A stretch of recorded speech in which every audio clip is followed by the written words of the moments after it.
temporarily boosting your heating or hot water. To boost your heating or hot water, first hold down the home button on your thermostat for approximately 3 to 5 seconds.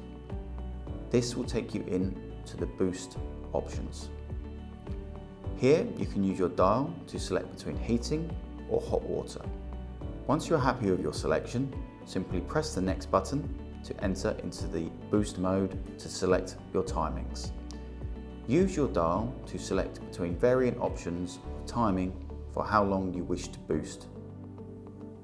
Press the next once happy and boost will be engaged.